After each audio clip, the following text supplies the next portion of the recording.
Jingle, jingle, jingle. Hi, my friend. It's Pat Sloan. We jingled right from my ladder quilt to here it is. This is a quilt that was done in, whoop, I got a label. What does it say? 2004, done for Quilters World. It's from my fabric line that was a Christmas colors from my old blooms. So like my old blooms I used on the back, but we did some of the pieces, not the whole line, in sort of reds and blacks and greens that were a little bit more Christmassy. So that was super fun to do, and I still love this one. It's hangs in my living room on that ladder.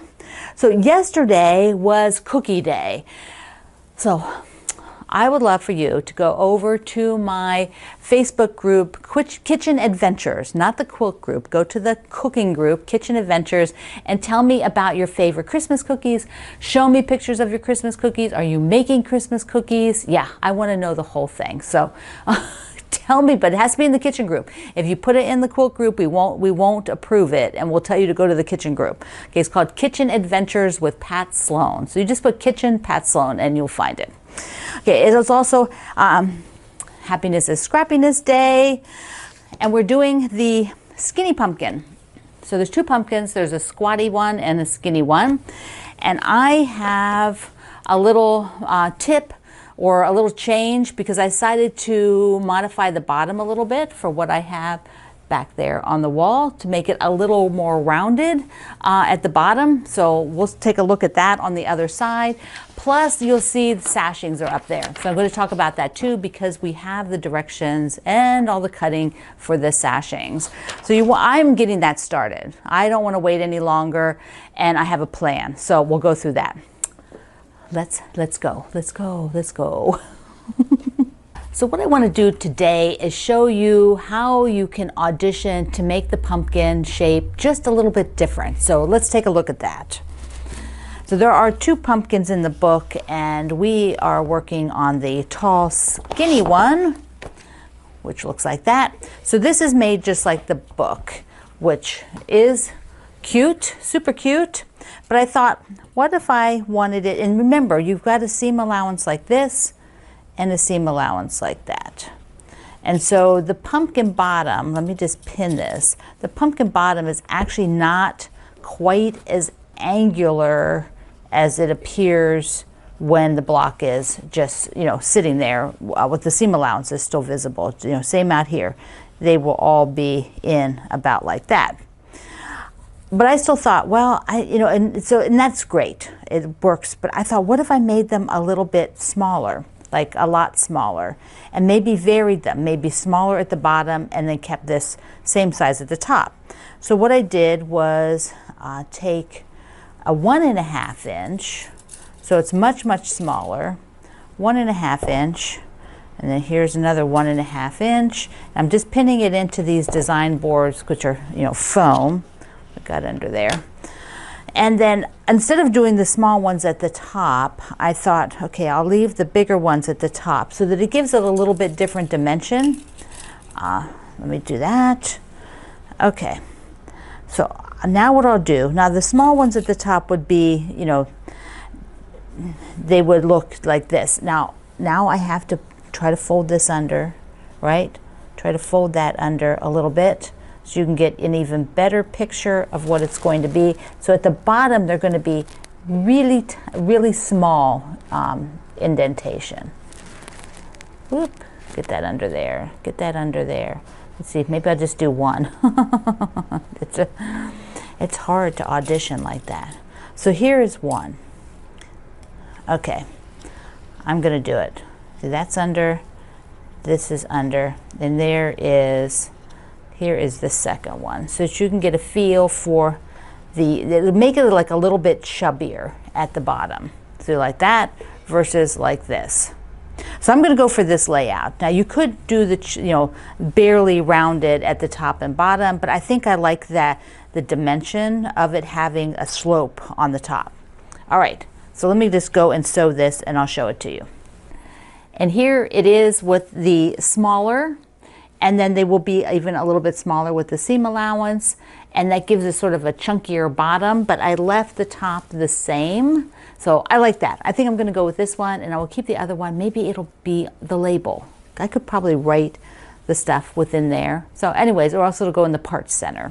So that is my pumpkin. Now let's go look at it on the wall, because I want to talk about how we could start setting some of the sections. So let's take a look at that.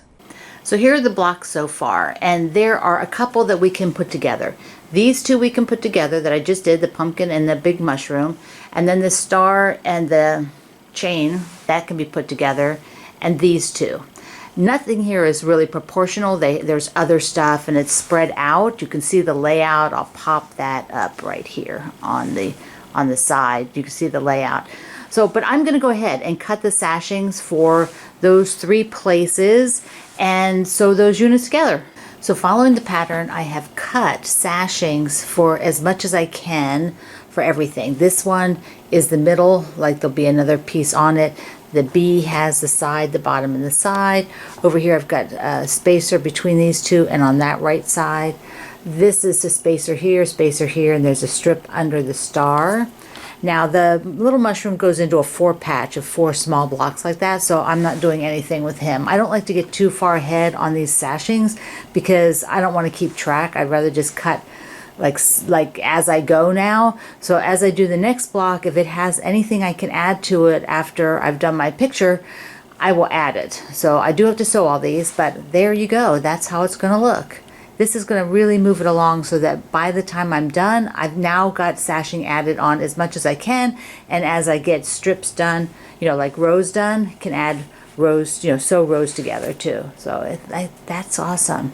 So awesome. And we have the pattern. So in the description box below and at my website today, I will give you the link again. It's also on the project page.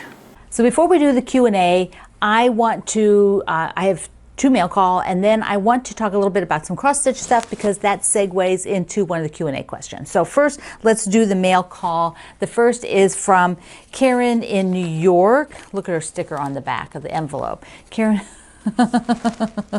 Oh, those gnomes, they're just everywhere. Look, and it's a pop-up.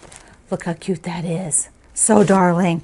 And then Karen also did a little folded star, paper folded star for me. So precious. So thank you, thank you, thank you. And the other is from Australia. It's from Samantha in Australia. Look at this card. How gorgeous. You know, and it's warm, I think, in most of Australia for Christmas. So, like, I always think about that. Now, she sent a couple things. One of them are gummies that are koala bears. Look how sassy those koala bears are. On the back, it says, "Who's in the mood for a longer chew? Get stuck in these delicious chew-ums, gummy koalas. They're sleepy lime, happy blackcurrant, grumpy pineapple, and cheeky raspberry." And the company, this Wires company, is it Wires company? It says that they support Wires. This company supports Wires, which is specialized training program for rescuers, caregivers, and vets to aid the rescue and rehabilitation of their iconic koalas. So I just thought I had to read that to you. It was so cool. Okay, I have to eat the cheeky ones. They're so funny. And look at her wrapping paper she put it in. Look how cute that is. What are those? What are those? Cockatiels or something? Tell me what they are. Tell me what kind of bird they are. And I get to see more birds here. Beautiful, beautiful panel. Look at this. With 3 different, yeah, isn't that, there's the bottom one. Isn't that gorgeous? The colors are so vibrant. Beautiful. And a darling little ornament. Look at that. So cute. So, so cute. Thank you, Samantha. All right, let's talk about cross stitch. I have moved back to the flea market, and when I got it out, and I have just, I had to put this framing around the next section because I am on this piece like right under here. And I think I'm going to be able to stitch much faster than before because I've now learned a little bit different technique for how to handle this from those wonderful other YouTubers out there. And so I'm very excited about that. I want to show you a couple of patterns that I picked up. Like, why do I pick up so many patterns? Just because I want to support the designers and I love the patterns. So this one, as I got from the Fat Quarter Shop, because and it's by Stitching with the Housewives. I don't know that I would do it on black. I wasn't as fond as working on black as, you know, but it does look good on black. And I got it with the threads, the thread packet. It's just so cute. The Santa is so cute. And then I picked this one up from this is from Brenda Gervais, and I just love this guy. I have to make him. I have to make him, maybe all of them, for my little tray. Now this one I got because it says, the skep is to the bee what the churn dash is to the quilter. So it's very primitive. I think it's amazing. Oh, so, and then I got this one, which I would love to start now, you know, to have it for, and then, I don't know, should I have a blue house? Like have it in like winter blue instead of red, but you know, red, everything red. It says, look out at the storm, listen to the fireplace roar. Baby, it's cold outside. So I love that one too. And then when I did that event, the Jingle Ball, this was from the Frosted Pumpkin, and I followed the Frosted Pumpkin for a long time. I actually interviewed the designers, there's two of them, team. And this I got because this is the year of the rabbit, 2023. And so here you can see this, I'm gonna pop another picture up. Whoops, I'll pop it over here. I'll pop another picture up because this one has a lot of intensity of light on it, but I wanna show you, they have it, you know, hanging, and this is the rabbit here. So I just have to make this. I have to make that one next. Then there's a little snow globe that they had. So I got that guy, a little snow globe guy. And then I got this mega wreath. This would be like an epic project. That's a pillow size, but and they've done it on small scale stuff, but you know, I just had to have it and support them for doing that event. So I've got all of those. Now the one question that was on here is from Susan. It happens to be, I have a list of questions. It happens to be the last one. So Susan said, what do I do with the leftover floss once I complete the cross stitch? So, funny you should ask, because I just finished that Letters to Santa, and here was my working set of Aurifil floss, and I had the floss biddies that I put it on, and then a few left in the needle. So this is now like a project bag to me, you know. So I need to put this away. Perfect timing for this question. I'm going to put the threads, these spools, back in the container on the shelf that has all the things. I will take all the thread off of these and put them in the round trash, the round file, like this. Yeah, okay. Because I don't save them. I don't save them. It's just, I have so much thread, and this thread is not expensive. So I do not want to try to track and save this. I don't have any mechanism for that. So it will go on to live its life away from me. Okay. So what are the other questions? So Robin asked a couple. One is, do I plan on going out and traveling again to teach? No, my teaching is over. At the end of 2019, I decided to end that portion of my business, the teaching, lecturing portion. That's fini, it's done. I closed it up, closed the books on it. I don't take any more events. I had to stop taking events like 2 years before I was actually done because I was booked out so far. So end of 2019 was when I decided to end that.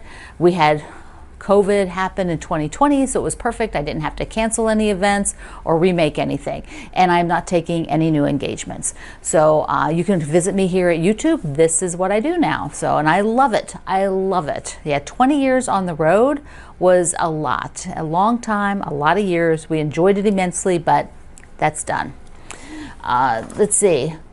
Oh, she also asked, see the red and white quilt, my crush quilt on the wall, which is also basically it's the red and white version I did first of the Liberty Hill that's in my book. She wanted to know if I ever change that quilt out to something else like I do on this one. You know, I change this quilt out often. No, I don't ever change that quilt. I love it. I sit in this room. It inspires me. The red and white just makes my heart so happy. I have red and white in here, and I don't want to add other colors. It fits perfectly in that spot width-wise. It's also a bear to change that quilt because I have to move everything because we can't reach that far from the ladder. It is higher. We are not tall people. So yeah, so that's it. It stays, and I love it. Okay, Rebecca says, what kind of scissors are my favorite? All right, let me see. Do I have them down here? Yeah. These are a favorite of mine. I have these. These are Havel's angled shears. And I like them for a lot of things. I also have a pair of, let me grab them. I also really like these, which again are angled shears. These are by Schmetz, who are the same people that do the needles that I use. So this is another one that I really like. I'll link you down below in the description box and at my website under the video today. Robin wanted to know, how in the world can I bind 2 table runners in one day? On the machine. It doesn't take you long to do binding on the machine. So learn to do binding on the machine for the things that you feel it's appropriate for. Certainly table runners should be one of those, unless you're making some sort of an heirloom table runner that you really want to do all the highest level of detail on by machine. Okay, Nancy wanted to ask me a personal question, so I think I'll answer it because a couple people sort of asked similar things, so let me just paraphrase. They're like, what's with my hair? That's pretty much it. They didn't say it like that. They were like, do I color my hair? Do I not color my hair? Have I cut my hair recently? Am I growing my hair out? My hair looks nice. Thank you so much. A lot of people have said my hair looks nice. So the deal is, about 2 years, almost 2 years ago now, I had a cut very short, which cut off pretty much all of the dye that I'd had in it. So that was like 2 years ago. And I've been growing it.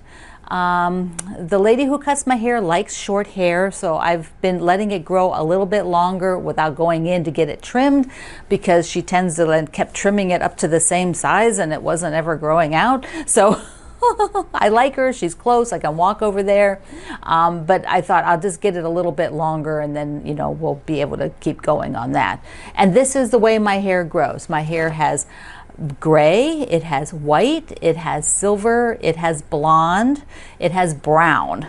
My hair has all of those colors in it, so there's no highlights or anything else. So that's all the personal stuff there. Okay, my friend, I think that's good. I think that's a good Q&A.